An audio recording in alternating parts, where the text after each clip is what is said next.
എൻ്റെ ചോറ്റുപാത്രം ചുവന്ന മുളക് കറി ചാള. പുതിയ വീട്ടിലെ ഞങ്ങളുടെ ചുറ്റുപാത്രം. ഇത്രയും ദിവസം നിങ്ങൾ കണ്ടുകൊണ്ടിരുന്ന വീടല്ലല്ലോ. ഇന്ന് ഹർത്താലിന്റെ ആധിക്യം മൂലം വണ്ടികളൊക്കെ തടയുന്നു എന്ന് കണ്ടില്ലേ. വണ്ടികളൊക്കെ നന്നായിട്ട് തടയുന്നുണ്ട്. നല്ല ചാളമീനാണ്, പുളിമുളകും വെച്ച ചാളമീൻ. ഞാനത് ചാളമീനും കൂട്ടി തിന്നാം. പിന്നെ തൈരുണ്ട്, തൈരാണ് സ്പെഷ്യൽ. ഞാൻ പറഞ്ഞു അമ്മ തൈരില്ല പറ്റത്തില്ല, എന്തോന്ന് ചൂട്. ഇപ്പം വണ്ടികളൊക്കെ തടയുന്നുണ്ട്. നമ്മുടെ തൈര് ഇറക്കി വെച്ചിട്ടുണ്ട്, അവിടോട്ട് വെച്ചോ, ഞാൻ പറയപ്പെടുത്തുന്നതാണ്. ആദ്യം മീൻകറി കൂട്ടി തിന്നട്ടെ. ഒരു കാര്യം എടുത്തു പറയാനുള്ളത്, നിതിൻ രാജിന്റെ മരണം നമുക്ക് ആർക്കും സഹിക്കാൻ പറ്റുന്നതല്ല.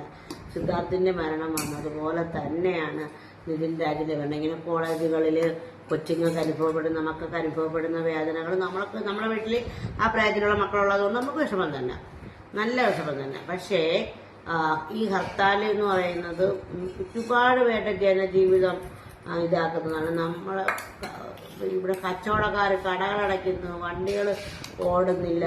പിന്നെ KSRTC അങ്ങനത്തെ അല്ലാത്ത വണ്ടികൾ ഇവിടെ സംരംഭകരായാലും കച്ചവടക്കാരായാലും ഭയങ്കരമായിട്ട് സ്ട്രഗിൾ ചെയ്യുന്നു. പലതരത്തിൽ ജീവിക്കാൻ ബുദ്ധിമുട്ടാണ്. അപ്പൊ ഈ ഒരു ദിവസം മൊത്തത്തിൽ അടയ്ക്കുമ്പോഴേ, ഞാൻ ഇന്നലെ ഒരു റെസ്റ്റോറന്റ് മുതലാളിയുമായി സംസാരിച്ചപ്പോൾ പറയുന്ന കേട്ടപ്പം എനിക്കറിയാം നമ്മൾ അനുഭവിക്കുന്ന വിഷമം. ഓരോ ദിവസവും നമ്മൾ കിടക്കുമ്പോൾ തീ തിന്നാണ് കിടക്കുന്നത്. നാളെ ഇനി എന്ത് ചെയ്യും? അപ്പൊ അതിന്റെ കൂടെ ഈ ഹർത്താലും കൂടെയൊക്കെ വന്നാൽ എന്തോ ചെയ്യുന്നത്. തൈരും കൂടെ ഒഴിച്ചേ, അതാണ് എൻ്റെ കോമ്പിനേഷൻ.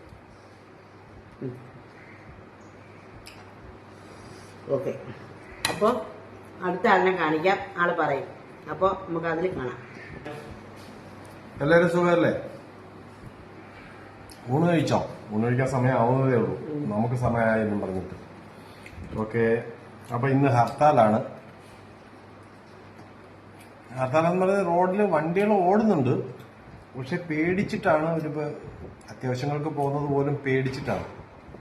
തടയോ, വണ്ടി അടിച്ചു പൊട്ടിക്കുവോ, അങ്ങനെ പല പ്രശ്നങ്ങളുണ്ട്. അപ്പൊ ഇന്ന് അവര് വെച്ചേക്കുന്ന കാരണം, ശരി, കാരണം ഒക്കെയാണ്.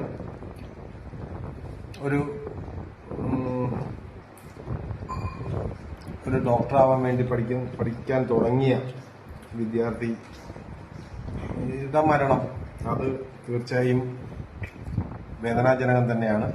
അതില് പോലീസ്